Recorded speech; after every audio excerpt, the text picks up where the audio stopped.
ஓம் முருகா போற்றி, கந்தா போற்றி, கடம்பா போற்றி, கதிர்வேலா போற்றி, அறுவடை வீடு கொண்ட முருகப்பெருமானே போற்றி போற்றி. என் செல்ல குழந்தையே, இந்த முருகப்பெருமான் சவால் விட்டு சொல்கிறேன் கேள். இன்று இரவுக்குள் நிச்சயமாக நல்லது நடக்கும்.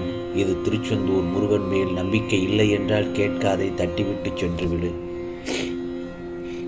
முழு நம்பிக்கையுடன் நான் சொல்வதை கேட்டாய்தானே? எப்போதாவது கிடைக்கும் வாய்ப்பை நழுவ விடாதே. நீ நிதானத்தை இழக்காத வரை வாழ்க்கையில் தோல்வியே இல்லை. என் செல்ல குழந்தையே, உன் வழியில் நீ சென்று கொண்டே இரு. வெற்றி உனக்கு மட்டுமே தான். இப்போதிருக்கும் நிலை கூடிய விரைவில் நிச்சயமாக மாறும். கலங்க வேண்டாம், பயப்பட வேண்டாம். என் மீது முழு நம்பிக்கை வைத்து செயல்படு. உனக்கானது நிச்சயமாக நல்லதே நடக்கும். உன்னுடைய பாரங்கள் கடுமையாகவும், வேதனைகள் தாங்க முடியாததாகவும், வாழ்க்கையின் நெருக்கடியாகவும் இருப்பதை பார்த்து மிகவும் கவலைப்பட்டு கொண்டிருக்கிறாய். யார் இந்த இக்கட்டான நேரத்தில் உதவி செய்வார் என்று எல்லா இடத்திலும் கையை விரித்து கலக்கம் கொண்டுள்ளாய். இதோ என் செல்ல பிள்ளையை, துக்கமும் துயரமும் உன்னை அழித்து கொண்டே இருக்கிறது. இதிலிருந்து எழுந்து வர முயற்சி செய்கிறாய், ஆனால் உன்னால் முடியவில்லை. இந்த முருகப்பெருமானை நம்பி என் ஆலயத்திற்கு வா. அங்கு என்னுடைய ஆசீர்வாதமும் அருளும் நிச்சயமாக கிடைக்கும். அங்கு யாராவது ஒருவர் மூலமாக நானே வந்து உனக்கு வழி சொல்லுவேன். என் வார்த்தைகள் மீது நம்பிக்கை வைத்து செயல்படு. உனக்கானது நல்லது நடக்கும். பலமுறை உன்னிடம் அதைத்தான் சொல்கிறேன். நம்பிக்கை கொள். உன்னுடைய பாரம் என் பாதத்தில் உள்ளது. வளமுடன் வாழ என் ஆலயத்திற்கு வா என்று சொன்னேன் அல்லவா? நான் எல்லா உயிர்களிடத்திலும் உறைந்து இருப்பவன். எனக்கென நீ நெய்வேத்தியம் படைக்காவிட்டாலும் நீ தருவதை உண்ணும் போது நினைவில் மட்டும் வைத்துக்கொள் என்னை. நான் அதையே பிரசாதமாக ஏற்றுக்கொள்வேன். இந்த உலகமே தலைகீழாக மாறட்டும், நீ கலக்கம் அடையக்கூடாது. உன்னை காப்பதே என் முதல் கடமை அல்லவா? எந்த ஒரு செயலை தொடங்கும் முன் நீ என்னை நினைத்துக்கொள். முருகா, இந்த செயலை ஆரம்பிக்கின்றேன், இது நல்லபடியாக முடித்து வை, நல்லபடியாக கொண்டு நடத்தி சொல் என்று என் மீது முழு பாரத்தை போட்டுவிட்டு ஆரம்பி.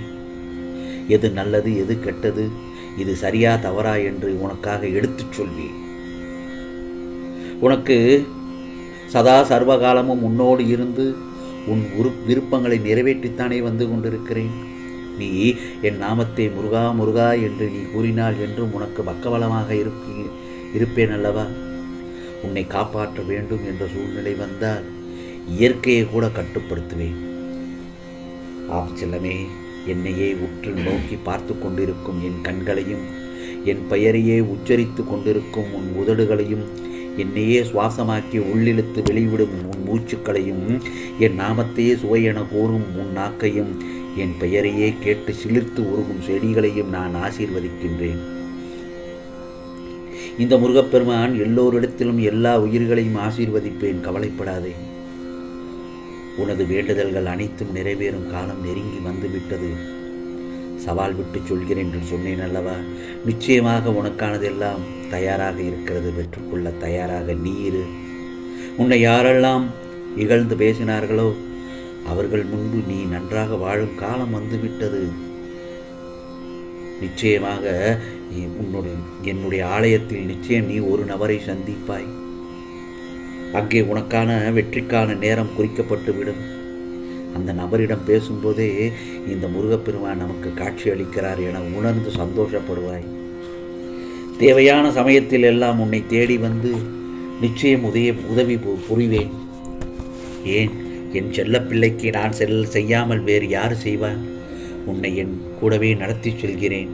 உன்னை பாதுகாப்பதும் உன்னை வழி நடத்தி செல்வதும் என் கடமைதானே. ஆகவே என் மீது நீ கொண்டுள்ள நம்பிக்கைதான் உன்னை எப்போதும் காத்துக்கொள்ளும் என்பதில் சிறிதும் சந்தேகமே இல்லை. உன்னை இக்கட்டான சூழலில் இருந்து விடுபட எப்போதும் உன்னால் முடிந்த அளவுக்கு பிறருக்கு உதவி செய். யாரும் யாசகம் கேட்டு வந்தால் அவர்களை காக்க வைக்காதே. உன்னால் முடிந்த உதவி செய். இல்லை என்றால் இல்லை என்று சொல்லிவிடு, காக்க மட்டும் வைக்க வேண்டாம்.